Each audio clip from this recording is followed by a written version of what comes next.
नमस्कार। आज हम एक बहुत ही कह सकते हैं निजी और दिलचस्प विषय पर थोड़ी गहराई से बात करने वाले हैं।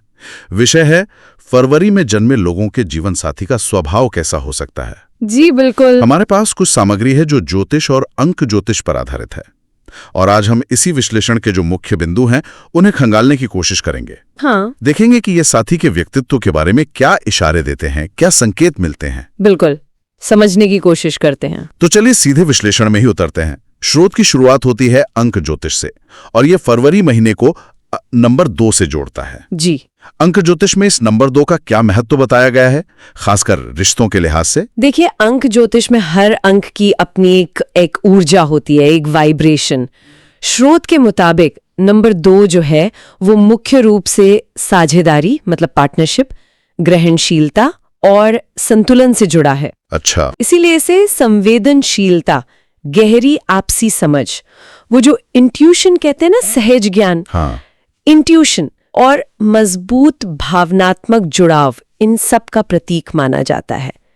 ये एक ऐसी ऊर्जा है जो सहयोग और सामंजस्य को बढ़ावा देती है, जो किसी भी रिश्ते की नींव होती है असल में। साझेदारी और संतुलन, हाँ, ये तो किसी भी रिश्ते के लिए बहुत जरूरी है। बिल्कुल। तो इस नंबर 2 के आधार पर स्रोत फरवरी में जन्मे व्यक्ति के जीवन साथी के स्वभाव की क्या तस्वीर पेश करता है? क्या वो वाकई उतने संवेदनशील और समझदार होते हैं जैसा ये नंबर बताता है? विश्लेषण तो यही कहता है, शोध बताता है कि ऐसा जीवन साथी अक्सर नरम दिल वाला होता है, जो भावनाओं को सिर्फ महसूस नहीं करता बल्कि उन्हें बहुत गहराई से जीता है। गहराई से जीता है। हाँ। वो सतही बातों से आगे बढ़कर रिश्ते की जो आत्मा है उसे समझने की कोशिश करते हैं। ईमानदारी और निष्ठा उनके लिए सिर्फ शब्द नहीं है बल्कि रिश्ता निभाने का तरीका है। अच्छा। स्रोत इस बात पर जोर देता है कि उनका मुख्य ध्यान अपने साथी को वास्तव में समझने पर होता है, सिर्फ सुनने पर नहीं, समझने पर। ये सुनने में तो बहुत अच्छा लगता है, एक ऐसा साथी जो आपको समझे और भावनात्मक रूप से जुड़ा हो। जी। लेकिन स्रोत ये भी कहता है कि उनमें थोड़ी भावनात्मक गहराई, हाँ, और कभी-कभी मूड में उतार चढ़ाव मतलब मूड स्विंग्स भी देखने को मिल सकते हैं। बिल्कुल। क्या ये उसी नंबर 2 की संवेदनशीलता का दूसरा पहलू है? स्रोत इसे कैसे समझाता है? हाँ बिल्कुल। स्रोत इसे नंबर 2 की भावनात्मक प्रकृति से सीधे तौर पर जोड़ता है। देखिए, जब कोई व्यक्ति इतना संवेदनशील होता है, दुनिया को और रिश्तों को भावनाओं के चश्मे से देखता है, हाँ, तो ये स्वाभाविक है कि बाहरी स्थितियों का या अंदरूनी विचारों का उन पर गहरा असर पड़े। अच्छा। स्रोत इसे कोई नकारात्मक चीज नहीं मानता बल्कि उनकी भावनात्मक समृद्धि का हिस्सा मानता है। उनका मूड स्विंग शायद इसलिए होता है क्योंकि वो चीजों को ज्यादा महसूस करते हैं, खुशी भी ज्यादा और शायद कभी-कभी दुख या चिंता भी। ये उनकी गहराई का प्रमाण हो सकता है एक तरह से। तो ये संवेदनशीलता एक तरह से दो धारी तलवार जैसी हो सकती है, गहरी समझ भी और भावनात्मक उतार चढ़ाव भी। हाँ, कह सकते हैं। क्या स्रोत इस बारे में कुछ बताता है कि ऐसे साथी के साथ रिश्ते में संतुलन कैसे बनाया जा सकता है? स्रोत सीधे तौर पर कोई कैसे करे वाली गाइड तो नहीं देता। हाँ, वो तो नहीं, लेकिन ये संकेत जरूर देता है कि ऐसे साथी को स्थिरता और भावनात्मक सुरक्षा की जरूरत होती है। उनकी संवेदनशीलता को समझने वाला और सराहने वाला साथी, वो इस रिश्ते को बहुत मजबूत बना सकता है। और नंबर 2 संतुलन का अंक भी है, तो शायद उनमें खुद भी संतुलन खोजने की प्रवृत्ति होती है। अच्छा। या फिर वो ऐसे साथी की ओर आकर्षित होते हैं जो उन्हें स्थिरता दे सके। तो अंक ज्योतिष हमें भावनात्मक गहराई और समझ का एक मजबूत आधार दिखा रहा है। जी। अब देखते हैं कि ज्योतिषीय दृष्टिकोण इस तस्वीर में क्या रंग भरता है। जी। स्रोत बताता है कि फरवरी का महीना 2 राशियों कुंभ यानी एक्वेरियस और मीन यानी पाइसीज के बीच बटा हुआ है। हाँ, ये तो दिलचस्प है क्योंकि ये दोनों राशियां स्वभाव में काफी अलग मानी जाती हैं। जी बिल्कुल, काफी अलग। इसका जीवन साथी के स्वभाव पर क्या असर पड़ता है? क्या दोनों का मिला-जुला प्रभाव होता है? ज्योतिषीय विश्लेषण के अनुसार ये काफी हद तक इस बात पर निर्भर करता है कि व्यक्ति का जन्म फरवरी के किस हिस्से में हुआ है। अच्छा, कैसे? महीने का पहला भाग मतलब लगभग 18-19 फरवरी तक वो कुंभ राशि के प्रभाव में आता है, जबकि बाद का जो हिस्सा है वो मीन राशि के प्रभाव में। अच्छा। स्रोत इन दोनों प्रभावों को अलग अलग देखता है। ठीक है, तो ये विभाजन महत्वपूर्ण है। जरा विस्तार से बताइए, अगर जन्म महीने के शुरुआती दिनों में हुआ हो, जब कुंभ राशि का प्रभाव ज्यादा है, तो स्रोत जीवन साथी के बारे में क्या कहता है? कुंभ तो वायु तत्व की राशि है, अक्सर बौद्धिक और थोड़ा अलग थलग रहने वाला माना जाता है। हाँ, स्रोत इसी ओर इशारा करता है। यदि जन्म महीने के शुरुआती दिनों में हुआ है तो कुंभ के प्रभाव से जीवन साथी के बुद्धिमान, विचारशील और प्रगतिशील सोच वाला होने की संभावना बताई गई है। प्रगतिशील सोच। जी, उनमें एक मौलिकता होती है, मतलब ओरिजिनलिटी। वो चीजों को न है कि वे आदर्शवादी हो सकते हैं। समाज या दुनिया को लेकर उनके अपने ऊंचे आदर्श हो सकते हैं। अच्छा। और हाँ, स्वतंत्रता उनके लिए बहुत मायने रखती है, बहुत ज्यादा। स्वतंत्रता? वे रिश्ते में स्पेस और व्यक्तिगत आजादी को महत्व दे सकते हैं। स्वतंत्रता और बौद्धिकता, ये उस भावनात्मक जुड़ाव से थोड़ा अलग लगता है जिसकी बात नंबर 2 कर रहा था। हाँ, थोड़ा तो है।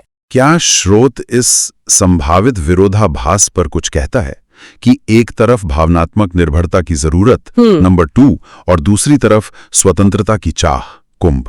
स्रोत सीधे तौर पर टकराव की बात नहीं करता, बल्कि ये दिखाता है कि ये गुण साथ साथ कैसे रह सकते हैं। हो सकता है कि कुंभ प्रभाव वाला साथी बौद्धिक स्तर पर गहरा जुड़ाव चाहे। अच्छा। विचारों का आदान प्रदान। हाँ, वो उनके लिए भावनात्मक अंतरंगता जितना ही महत्वपूर्ण हो। और उनकी स्वतंत्रता की चाह का मतलब ये नहीं कि वे प्रतिबद्ध नहीं हो सकते, बल्कि ये कि उन्हें रिश्ते में घुटन महसूस नहीं होनी चाहिए। वे ऐसे साथी की सराहना कर सकते हैं जो उनकी बौद्धिकता और उनके स्पेस का सम्मान करे। सही है। स्रोत शायद ये कहना चाह रहा है कि उनका प्यार करने का तरीका पारंपरिक रूप से वो जो चिपके रहने वाला होता है वैसा ना होकर एक बराबरी के साथी जैसा हो सकता है। ये दिलचस्प नुक्ता है, प्यार जताने के अलग अलग तरीके। जी। अब दूसरे हिस्से की बात करते हैं। अगर जन्म महीने के बाद के दिनों में हुआ हो, जब मीन राशि का प्रभाव ज्यादा होता है। मीन तो जल तत्व की राशि है, बहुत भावुक और संवेदनशील मानी जाती है। बिल्कुल। स्रोत के अनुसार यदि जन्म महीने के बाद के दिनों में हुआ है तो मीन राशि के प्रभाव के कारण जीवन साथी के बेहद भावुक, कलात्मक, कल्पनाशील और संभवतः आध्यात्मिक होने की संभावना बढ़ जाती है। आध्यात्मिक भी? हाँ, मीन राशि भावनाओं, सपनों, कला और करुणा से गहराई से जुड़ी है। स्रोत बताता है कि ऐसे लोग अक्सर बेहद संवेदनशील होते हैं, दूसरों के दर्द को आसानी से महसूस कर लेते हैं और उनमें सहानुभूति मतलब एम्पैथी कूट कूट कर भरी हो सकती है। उनकी कल्पना की उड़ान बहुत ऊंची हो सकती है। स्रोत में मीन राशि के प्रभाव वाले साथी के बारे में एक बहुत ही काव्यात्मक सी बात कही गई है। हाँ, क्या? कि उनके लिए प्यार सिर्फ एक रिश्ता नहीं बल्कि एक अनुभव बन जाता है। इसका क्या मतलब है? ये सिर्फ भावुकता से ज्यादा कुछ लगता है? हाँ, ये मीन राशि की प्रकृति का सार है, जैसे स्रोत बताता है। उनकी जो गहन भावनात्मकता है और कल्पनाशीलता है वो उन्हें रिश्तों को, खासकर प्रेम को बहुत तीव्रता से और पूरी तरह से अनुभव करने की क्षमता देती है। अच्छा। उनके लिए ये सिर्फ रोजमर्रा का साथ निभाना नहीं है, बल्कि भावनाओं के गहरे समुद्र में गोते लगाने जैसा है। वे रिश्ते में एक रहस्य, एक जादू या एक आध्यात्मिक आयाम ढूंढ सकते हैं या ला सकते हैं। वे अपने साथी के साथ एक सोल टू सोल कनेक्शन महसूस करना चाह सकते हैं। ये उन्हें बेहद रोमांटिक और समर्पित साथी बना सकता है, लेकिन शायद थोड़ा अव्यावहारिक भी।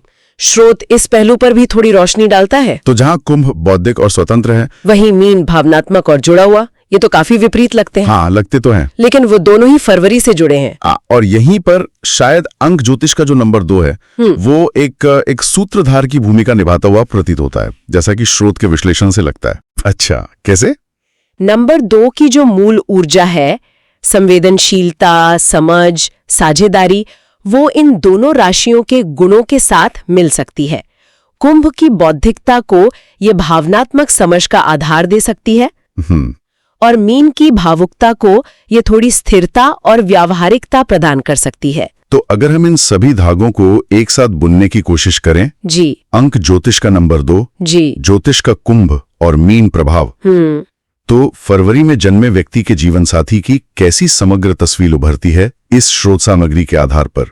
देखिए, विश्लेषण का सार यही है कि चाहे कुंभ का प्रभाव हो या मीन का, नंबर 2 की ऊर्जा एक अंदरूनी भावनात्मक जुड़ाव और समझ की परत जोड़ती है। अच्छा। इसलिए साथी में बौद्धिकता और स्वतंत्रता कुंभ हो सकती है या गहन भावुकता और कलात्मकता मीन। लेकिन दोनों ही मामलों में स्रोत एक ऐसे व्यक्ति का संकेत दे रहा है जो रिश्ते को हल्के में नहीं लेता। वे दिल से जुड़ते हैं। स्रोत बार बार कोमलता, देखभाल और भावनात्मक संतुलन की बात करता है, जो शायद नंबर 2 की ऊर्जा और इन राशियों के गुणों का मिला-जुला परिणाम है। मुझे स्रोत की ये बात बहुत महत्वपूर्ण लगी कि वो प्यार को सिर्फ निभाता नहीं बल्कि महसूस भी कराता है। हाँ, ये बहुत गहरी बात है। ये सिर्फ भावनाओं के होने की बात नहीं है, बल्कि उन्हें व्यक्त करने और साथी को सुरक्षित और महत्वपूर्ण महसूस कराने की क्षमता की ओर इशारा करता है। क्या स्रोत इस पर और विस्तार से बताता है कि ये महसूस कराना कैसे प्रकट हो सकता है? स्रोत सीधे उदाहरण तो नहीं देता, लेकिन ये उस गहरी संवेदनशीलता और सहानुभूति की ओर इशारा करता है जिसका जिक्र हमने नंबर 2 और मीन राशि के संदर्भ में किया था। हाँ, किया था। इसका मतलब हो सकता है कि वे अपने साथी की जरूरतों के प्रति बहुत सजग होते हैं, नॉन वर्बल संकेतों को भी समझ लेते हैं और अपनी भावनाओं को सिर्फ कहते नहीं बल्कि अपने कामों से, अपनी देखभाल से, अपनी उपस्थिति से व्यक्त करते हैं। अच्छा। कुंभ प्रभाव वाले साथी शायद बौद्धिक चर्चाओं या साथ में कुछ नया सीखने के जरिए अपना प्यार जताएं। हाँ, ये हो सकता है। जबकि मीन प्रभाव वाले ज्यादा कलात्मक या रोमांटिक हाव-भाव अपना सकते हैं। पर दोनों के मूल में स्रोत के अनुसार एक गहरी ईमानदारी और जुड़ाव की इच्छा होती है। ये विश्लेषण एक बहुत ही मानवीय और संवेदनशील साथी की तस्वीर पेश करता है। जी बिल्कुल। लेकिन क्या स्रोत किसी संभावित चुनौती या नकारात्मक पहलू का भी जिक्र करता है? क्योंकि हर सिक्के के 2 पहलू होते हैं। हाँ, होते हैं। अत्यधिक संवेदनशीलता कभी कभी बोझिल भी हो सकती है या स्वतंत्रता की चाह प्रतिबद्धता से भागने जैसी लग सकती है। हाँ, स्रोत सीधे तौर पर नेगेटिव शब्द का इस्तेमाल तो नहीं करता, लेकिन कुछ संकेत जरूर देता है, जैसे नंबर 2 के साथ जुड़े मूड स्विंग्स या भावनात्मक निर्भरता की संभावना। कुंभ की स्वतंत्रता कभी कभी भावनात्मक दूरी या अलगाव जैसी लग सकती है, खासकर अगर साथी को ज्यादा जुड़ाव की जरूरत हो। सही है। और मीन की अत्यधिक भावुकता या कल्पनाशीलता उन्हें थोड़ा अव्यवहारिक या वास्तविकता से कटा हुआ बना सकती है। स्रोत शायद यह बताना चाह रहा है कि इन गुणों की अति मतलब ज्यादती किसी भी रिश्ते में चुनौती पेश कर सकती है। संतुलन महत्वपूर्ण है और शायद यही नंबर 2 की ऊर्जा का अंतिम लक्ष्य है, इन विभिन्न प्रवृत्तियों के बीच संतुलन खोजना। तो कुल मिलाकर आज हमने इस ज्योतिष और अंक ज्योतिष आधारित विश्लेषण को समझा, जो फरवरी में जन्मे लोगों के जीवन साथी के स्वभाव के बारे में बताता है। जी। मुख्य बात ये निकल कर आई कि इस विश्लेषण के अनुसार ऐसे जीवन साथी भावनात्मक रूप से गहरे, समझदार, सहानुभूति रखने वाले और रिश्ते को संजोने वाले हो सकते हैं। बिल्कुल। उनमें बौद्धिकता, स्वतंत्रता, प्रेम, कुंभ प्रभाव या कलात्मकता, आध्यात्मिकता, मीन प्रभाव का एक अनूठा मिश्रण हो सकता है, जिसे नंबर 2 की संवेदनशीलता एक सूत्र में पिरोती है। भिन्न ज्योतिषीय और अंकशास्त्रीय ऊर्जाएं मिलकर एक व्यक्ति के स्वभाव को आकार दे सकती हैं।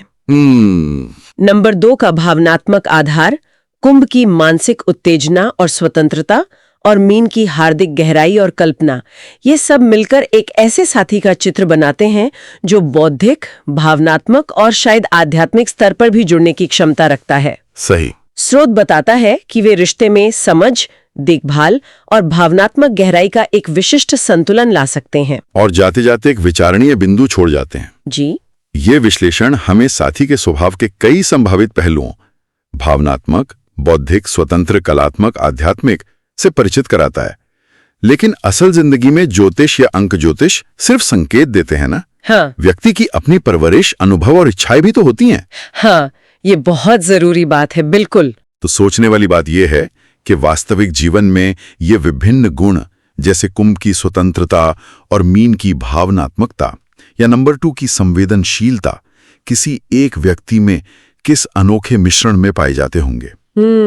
ये दिलचस्प सवाल है। और ये गुण आपसी रिश्ते की गतिशीलता को, उसकी चुनौतियों और खुशियों को कैसे आकार देते होंगे। हाँ, शायद यही रिश्तों की असली गहराई और खोज है। बिल्कुल। हर रिश्ता अपने आप में अनूठा होता है।